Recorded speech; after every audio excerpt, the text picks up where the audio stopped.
Souvenez-vous, l'année dernière, on découvrait le Jeep Avenger, le plus petit véhicule du constructeur américain. Il s'agit aussi du premier véhicule électrique de Jeep. Il est basé sous un châssis Stellantis et il mesure 4,08 m de long, donc c'est un petit SUV urbain. Et à peine un an plus tard, Jeep déploie déjà deux versions thermiques, donc une version en boîte manuelle essence simple et une autre version en boîte automatique hybride. Et aujourd'hui, on va voir s'il constitue un choix intéressant si on veut un petit SUV thermique.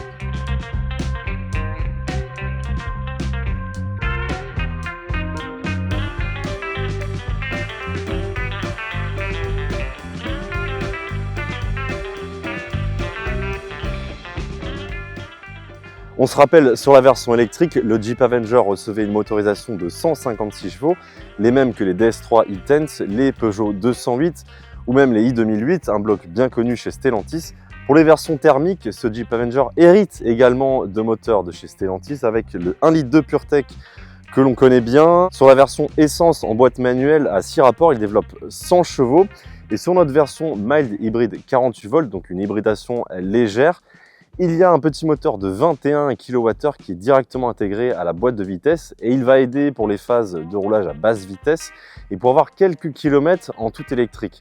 Mais évidemment, le gros avantage de cette version hybride légère, c'est au niveau des consommations. Jeep revendique jusqu'à 0,7 litres de moins que la version essence en boîte manuelle, mais ça, c'est ce qu'on va aller vérifier tout de suite sur la route.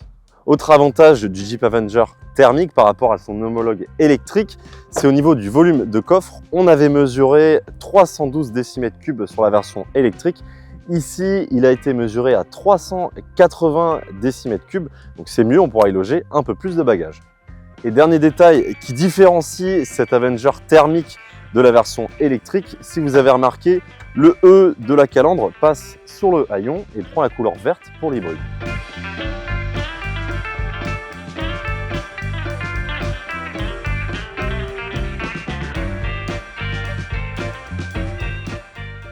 Sur ce Jeep Avenger thermique, on retrouve une présentation assez classique que l'on connaît déjà. Toute la partie inférieure a des points communs avec la Fiat 600. La partie supérieure reprend du plastique couleur carrosserie, donc sur notre modèle gris, ça fera un petit peu terne. Sur les couleurs plus gaies comme le jaune, ce sera beaucoup plus lumineux. Sur notre finition haute Summit, on retrouve deux écrans de 10,25 pouces. Sur cet Avenger 2024, on a pour une première fois des sièges en cuir véritable, donc ça c'est une bonne nouvelle et c'est quasiment unique sur le segment. Sur une version thermique, on retrouve également deux palettes derrière le volant. Alors elles ne servent pas à gérer le frein régénératif, mais bien à changer les vitesses quand on est en mode manuel. Autre nouveauté pour cet Avenger 2024, c'est que l'on retrouve des réglages électriques pour le siège conducteur, avec également des réglages pour les lombaires et une fonction massante, donc ça c'est plutôt appréciable, c'est chippé à la Fiat 600. Et dernière nouveauté, c'est qu'on retrouve un toit ouvrant électrique qui apporte encore beaucoup de lumière. L'autre point fort de l'habitacle de cet Avenger reste les espaces de rangement, ils sont nombreux, on a plus de 34 litres de volume. Un premier sous la coudoir centrale, ensuite dans les contreportes, on a également une boîte à gants qui est relativement petite. Mais enfin, on a aussi cet espace au niveau de la console centrale. On pourra y loger son téléphone en induction. Le seul hic, ça reste ce volet en plastique qui est assez fragile et on se demande comment ça va vieillir dans le temps. À l'arrière de ce Jeep Avenger, ce SUV compact de 4,08 m ne fait pas de miracle. Même s'il faut le dire, j'ai été assez surpris et dans le bon sens avec mon 1,87 m et le siège conducteur réglé sur ma position. Il me reste quand même un peu de place, notamment au niveau des genoux. Même au niveau des pieds, sous le siège, c'est relativement correct. Et enfin, grâce à ce ciel de toit bombé, j'ai aussi beaucoup d'espace pour la tête. Seul gros défaut à l'arrière, c'est l'absence d'espace dans les contreportes pour y loger ses effets personnels. On doit se contenter de simples aumônières. Et on a une seule prise en USB-C. Mais pour le reste, avec notamment ce toit ouvrant, on a quand même assez de lumière. On ne se sent pas trop engoncé une fois qu'on est assis sur la plage arrière du Jeep Avenger. Le seul hic, ce sera ce tunnel de servitude qui va gêner l'occupant central.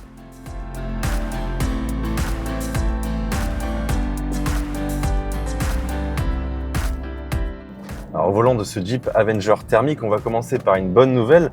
On gagne plus de 340 kg par rapport à son homologue électrique. Et notre version hybride a été mesurée à 1 tonne 280 et ça se ressent directement sur le comportement routier. On a un véhicule qui est plus agile, on a vraiment une sensation de légèreté et ça c'est parfaitement adapté à sa cible qui est plutôt urbaine. On a un véhicule qui braque très bien en ville, ça c'est excellent pour sa maniabilité et sa manœuvrabilité. Côté moteur et agrément de conduite, donc cette version n'a plus le bloc électrique de 156 chevaux, mais bien le 1 litre de PureTech d'origine Stellantis que l'on connaît bien. Alors ce n'est pas un foudre de guerre sous le capot de cet Avenger, même si ici il est aidé par une hybridation légère mild hybride 48 volts. Alors c'est un moteur qui se montre relativement souple à l'usage, même si avec 10 secondes 6 au 0 à 100, on aurait aimé quelque chose peut-être de plus puissant, mais pour ça il faudra attendre les versions 136 et 4xE qui arriveront plus tard dans l'année. Si on évolue à un rythme normal, il se montre relativement silencieux, mais en revanche, dès qu'on hausse un peu le rythme, voilà, il va assez facilement s'emballer et ça nous amène à notre premier point négatif, c'est au niveau de l'insonorisation de ce Jeep Avenger. On ressent légèrement les bruits d'air, on a quelques bruits du moteur qui se font ressentir et surtout on ressent un léger sifflement du système d'hybridation, donc ça peut être un petit peu gênant, surtout à basse vitesse. Pour revenir sur les points positifs, l'hybridation 48 volts apporte vraiment un plus sur cette version essence de 100 chevaux. On a par exemple un start and stop qui est plus fluide grâce au petit moteur électrique de 21 kWh directement intégré dans la boîte de vitesse. On a des relances plus punchy, notamment à basse vitesse jusqu'à 30 km/h. Et surtout dans les démarrages, ça permet au régime moteur de rester assez bas dans les tours pour éviter d'être trop bruyant et trop solliciter le moteur thermique. Et dernier avantage, et pas des moindres sur cette version hybride, c'est au chapitre des consommations. Sur notre boucle d'essai, on a réussi à descendre sous les 5 litres au 100 et c'est vraiment un bon score pour un SUV urbain. Et quand on sait que le Jeep Avenger électrique peut seulement parcourir jusqu'à 250 km sur autoroute en cycle électrique, cette version thermique peut dépasser largement les 800 km. On se dit que le thermique a encore de beaux jours devant lui.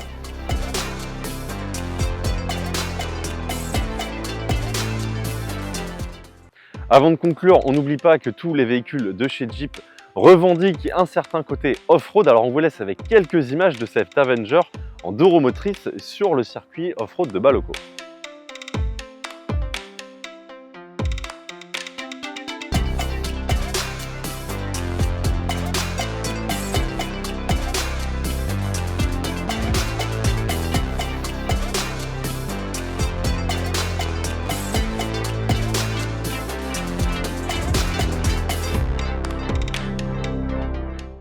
Alors que le Jeep Avenger a débuté sa carrière en tant que véhicule 100% électrique, ne vous méprenez pas, cette version à côté de moi est bien une édition essence hybride avec un bloc de 100 chevaux.